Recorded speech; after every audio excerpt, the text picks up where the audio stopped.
ഓണം വരുമ്പോൾ നമുക്ക് നല്ല സന്തോഷമായിരുന്നു. ഒരു ഓണം വന്നാലെങ്കിലും നമ്മൾക്ക് നല്ലപോലെ ചോറൊക്കെ ഉണ്ണാന്നുള്ളൊരു സന്തോഷമായിരുന്നു. ഇപ്പൊ ഒന്നുമില്ല. ഇപ്പൊ ആദ്യത്തെ ആ ഓണത്തിന്റെ ഒരു സന്തോഷം വരുന്നില്ല.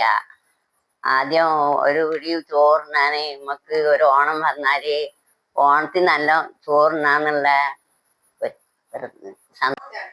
നിങ്ങള് കേക്കണ പണ്ട് എന്തായിരുന്നു ഞങ്ങളെ കുട്ടിക്കാലത്ത് ഓണക്കളി രാത്രി 12 മണി വരെ ഓണക്കളി കളിച്ചിട്ട് 1 മണി 2 മണി ആകുമ്പോഴാണ് വീട്ടിലേക്ക് വന്നിരുന്നത്. ഭയങ്കര കളിയായിരുന്നു. എല്ലാ വീട്ടിലും കളിക്കായിരുന്നു. തുമ്പി തുള്ളല്, മാവേലി, അത്തം തൊട്ടുള്ള കളി ഞങ്ങൾ കളിക്കായിരുന്നു. പണ്ടുള്ളവരൊക്കെ ഇങ്ങനെ കേട്ടോ, അത്ര അധികം ഒന്നും കേമാക്കിയിട്ടൊന്നും ഓണം കഴിക്കില്ല. എന്നാലും ചെറുതായിട്ടൊക്കെ ഒന്ന് കളം മെഴുകിയിട്ട് കുറച്ചൊക്കെ അവിടെയും ഇവിടെയും കിട്ടുന്ന പൂക്കളൊക്കെ ഒടിച്ചിട്ട് ഇങ്ങനെ കൊടുന്നിട്ട് ഇങ്ങനെ നിലത്ത് കണ്ടോ അങ്ങനെ ഒട്ടിച്ച് വെക്കണം. അങ്ങനെ ഒട്ടിച്ച് പതിച്ച് അങ്ങനെ വെച്ചിട്ട് ഇന്നത്തെ പോലെ മല്ലികപ്പൂവും പലതരം പൂക്കളൊന്നും വാങ്ങാൻ കിട്ടില്ലല്ലോ. അപ്പോൾ കിട്ടിയ പൂക്കൾ കൊണ്ടൊക്കെ ഓരോ ഉഷാറാക്കിയിട്ട് ഓരോ പൂക്കളങ്ങളൊക്കെ ഇട്ട് കൊടുക്കും. പിന്നെന്താ, ഓരോരുത്തർക്കും ഓരോ ഇഷ്ടത്തിനനുസരിച്ച് അവനവൻ്റെ വീട്ടിൽ എങ്ങനെ ചെയ്യാൻ പറ്റുന്ന വെച്ചാൽ അങ്ങനെയൊക്കെ ഓരോ അമ്മമാർ കണ്ടില്ലേ, അവരൊക്കെ അവരുടെ വീട്ടിലിങ്ങനെ ഞങ്ങളെ വീട്ടിലിങ്ങനെ എന്നൊക്കെ പറഞ്ഞിട്ട് അങ്ങനെ ചെയ്യണം. പിന്നെ ഉത്രാടത്തിന് ഇതേപോലെ കണ്ടോ തൃക്കാക്കരപ്പന വയ്ക്കാനുള്ള അണിഞ്ഞൊരുക്കലാണ്. അരിമാവ് കൊണ്ട് ഇങ്ങനെ ചിത്രം വരഞ്ഞിങ്ങനെ പവിത്രക്കെട്ടിടും. ചിലവരിങ്ങനെ പൂക്കളാക്കിയിട്ടിടും. ചിലവർ അമ്പും വില്ലും വരയ്ക്കും. അങ്ങനെ പലതരത്തിലുള്ള അണിയിച്ചൊരുക്കലാണ് തൃക്കാക്കരപ്പന വയ്ക്കാൻ വേണ്ടിയിട്ട് ചെയ്യുന്നത്. എന്നിട്ട് പീഠം വെച്ചിട്ട് പീഠത്തിൻ്റെ മുകളിൽ തൃക്കാക്കരപ്പന വെക്കുന്നവരുണ്ട്, പീഠം വെക്കാതെ ഇങ്ങനെ ഇലയിൽ വെക്കുന്നവരുണ്ട്. അങ്ങനെ ഒരുപാട് ആൾക്കാർ കൂടുമ്പോൾ ഓരോരുത്തരും വീട്ടിൽ ഓരോ ലെവലിലാണല്ലോ വെക്കുക. ഓരോ നാട്ടിൽ നിന്ന് വരുന്ന ആളുകൾക്ക് വേറെ ഓരോ സൈസിൽ അങ്ങനെയല്ലേ നമ്മൾ. അപ്പോൾ അങ്ങനെ ഒരു ചെറുതരം ഒരു തൃക്കാക്കരപ്പന വയ്ക്കലും മറ്റുള്ള കലാപരിപാടികളും കൂടിയാണ് ഇനി വരാൻ പോണത്.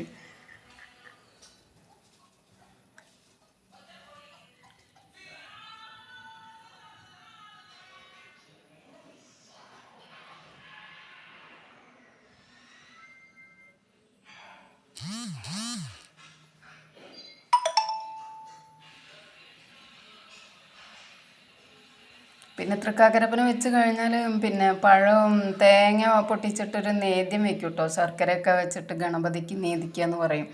അങ്ങനെ നേദിച്ചിട്ട് ചെയ്യുന്നവരുണ്ട്, നേദിക്കാതെ ഇങ്ങനെ തന്നെ വെക്കുന്ന ആളുകളുമുണ്ട്.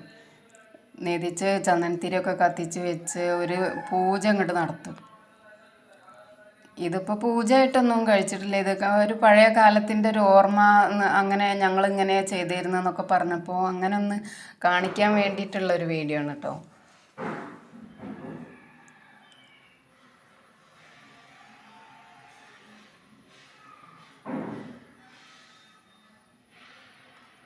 അങ്ങനെ തൃക്കാക്കരപ്പന വെച്ച് കഴിഞ്ഞിട്ടൊരു പൂവിളി. അങ്ങനെ പൂ വിളിച്ച് കഴിഞ്ഞ് പിന്നെ എല്ലാവരും അടുത്തുള്ള പെണ്ണുങ്ങളൊക്കെ കൂടി വന്നിട്ട് എന്തെങ്കിലും ഇങ്ങനെ കളിക്കും. പെണ്ണ് കെട്ടിക്കളി എന്ന് പറഞ്ഞിട്ട് പെണ്ണിനെ തരുമോ ചോദിച്ചിട്ടേ ഒരു കുടുക്ക പൊന്നും തരാ പണവും തരാ മാമിണിക്കാളിയെ മാമിണി ചെക്കന് പെണ്ണിൻ്റെ പെണ്ണുണ്ടോ. അങ്ങനെ ചെക്കൻ്റെ കൂട്ടർ ചോദിക്കും. അപ്പോൾ പെണ്ണിൻ്റെ കൂട്ടർ ഒരു കുടുക്ക പൊന്നും വേണ്ട പണവും വേണ്ട മാമിണിക്കാളിയെ മാമിണി ചെക്കന് പെണ്ണില്ലയോ. അങ്ങനെയാണ് പാടിയിട്ട് കളി. പിന്നെ അത് കഴിഞ്ഞതിന് ശേഷം ഇപ്പോൾ ഇതാ ഇങ്ങനെ തുമ്പി തുള്ളാൻ വേണ്ടിയിട്ട് ഇങ്ങനെ തലയിൽ ഒരു മുണ്ടൊക്കെ ഇട്ടിട്ട് തുളസിക്കതിർ കയ്യിൽ പിടിച്ചിട്ട് ഇരിക്കും. ചിലവർ ഇങ്ങനെ മാവിൻ്റെ ഇല കയ്യിൽ പിടിച്ചിരിക്കുന്നവരുണ്ട് കേട്ടോ. അതേപോലെ തന്നെ കവുങ്ങിൻ്റെ പൂക്കൊല പിടിച്ച് ഓരോ നാട്ടിലും ഓരോ രീതിയിലാണ്.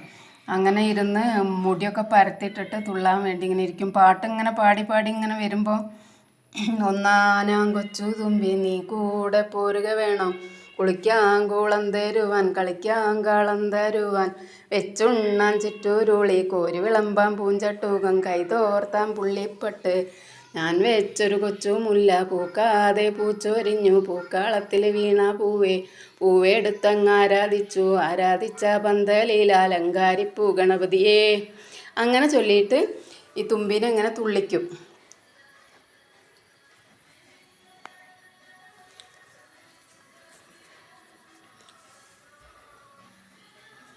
അങ്ങനെ ഇങ്ങനെ തുമ്പി തുള്ളി തുള്ളി തുള്ളിയിട്ട് നല്ല ദർശനത്തിൽ വരുമ്പോൾ തുള്ളീനെ തുമ്പി തുള്ളി വരുമ്പോൾ തുമ്പീനെ ഇറക്കുപാട്ട് എന്ന് പറഞ്ഞിട്ട് ആ ദർശനം ഇറക്കാൻ വേണ്ടിയിട്ട് ഒരു പാട്ടും പാടിയിട്ട് അങ്ങനെ ഇറക്കും.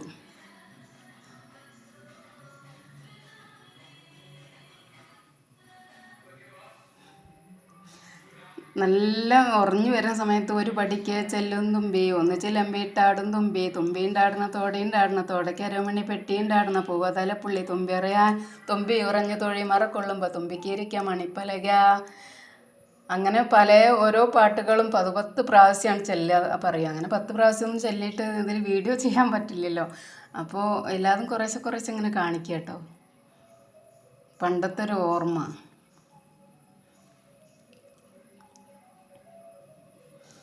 അങ്ങനെ പിന്നെ അതാ പോണു. അത് വളച്ചോട്ടുകാരിയാണ്. അങ്ങനെ ചെട്ടിച്ചമ്മ വളയിട്ട് പോകുന്നുണ്ടാവും. ഓണക്കാലമായാൽ വളയെന്ന് പറഞ്ഞിട്ട് വളക്കാർ പൂട്ടോ. അപ്പോൾ അങ്ങനെ വള മേടിച്ച് കൊടുക്കണം കുട്ടികൾക്കെന്ന് പറഞ്ഞിട്ട് വളക്കാരത്തിനെ കൂട്ടിക്കൊണ്ടുവരും. അങ്ങനെ നോക്കിയിട്ട് നല്ല ഇഷ്ടമുള്ള വള, കൺമഷി, ചാന്ത്, പൊട്ട്, റിബൺ, അങ്ങനെ ഒരുവിധം വേണ്ട. നമ്മളിപ്പോൾ ഈ ഫാൻസിയിൽ നിന്ന് വാങ്ങുന്ന സാധനങ്ങളൊക്കെ പണ്ട് റോട്ടിൽ കൂടെ ഇങ്ങനെ കൊണ്ട് നടക്കട്ടോ. ഇതേപോലെ അങ്ങനെ എന്നിട്ട് ഇഷ്ടമുള്ളവർ വാങ്ങിയിട്ട് ഇടലാണ് പണ്ടത്തെ പരിപാടി.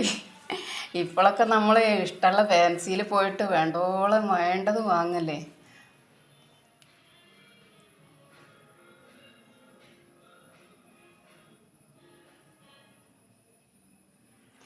പണ്ട് വളക്കാർ വന്നിട്ടുണ്ടെങ്കിൽ അവർ തന്നെ നമ്മളെ കയ്യിന് കുത്തി കയറ്റിയിട്ട് നല്ല അങ്ങോട്ട് ഇട്ട് കൊടുക്കും. ഇട്ടിട്ട് പാകാക്കിയിട്ട് നല്ല സെറ്റാക്കിയിട്ട് ഡസന് ഇത്ര ഉറുപ്പ്യാന്നൊക്കെ പറഞ്ഞിട്ട് അങ്ങനെ വള ഇട്ടങ്ങോട്ട് കൊടുക്കലാണ് പണ്ടുള്ളത്. ഇപ്പം നമ്മൾ കടയിൽ പോയ വള വാങ്ങിയിട്ടുണ്ട് വരും. വീട്ടിൽ കൊണ്ടുവന്ന് പല സൈസിൽ കവറൊക്കെ കയറ്റിയിടും, സോപ്പിട്ടിട്ടിടും, അങ്ങനെയൊക്കെ ചെയ്യും. പണ്ട് വള ഇടുമ്പോൾ തന്നെ കുറച്ച് കയ്യമ്മയൊക്കെ കയറിയിട്ട് പൊട്ടി മുറിയൊക്കെ ഇങ്ങോട്ട് ചെയ്യും. പിന്നെ അവർ എന്താ പറയുക, കറുത്ത ചരടിൽ വെച്ചിട്ട് ഇങ്ങനെ വളയനെ ഇങ്ങനെ വരിഞ്ഞ് കയറ്റി അങ്ങനെയൊക്കെ കയ്യമ്മട്ട് കൊടുക്കായിരുന്നു കേട്ടോ. അങ്ങനെ ഓണത്തിന് വളയിടലൊക്കെ കഴിഞ്ഞു. അത് കഴിഞ്ഞിട്ട് പിന്നെ അതാ ഉച്ചയ്ക്ക് ഭക്ഷണം കഴിക്കാട്ടോ. അപ്പോൾ പണ്ടൊക്കെ ഓരോ ഇല ഇട്ടിട്ട് എല്ലാവരും കൂടി അതൊന്ന് ഭക്ഷണം കഴിക്കാമെന്ന് പറഞ്ഞിട്ട് അങ്ങനെ എല്ലാവരും കൂടി ഒരു ഭക്ഷണം കഴിക്കലും കൂടിയുണ്ട്. ഇങ്ങനെയാണ് പണ്ട് എല്ലാവരും ചെയ്തിരുന്നത്. ഓരോ നാട്ടിലേക്ക് ഓരോ ആചാരം കേട്ടോ. എല്ലാവരും അതുപോലെയല്ല.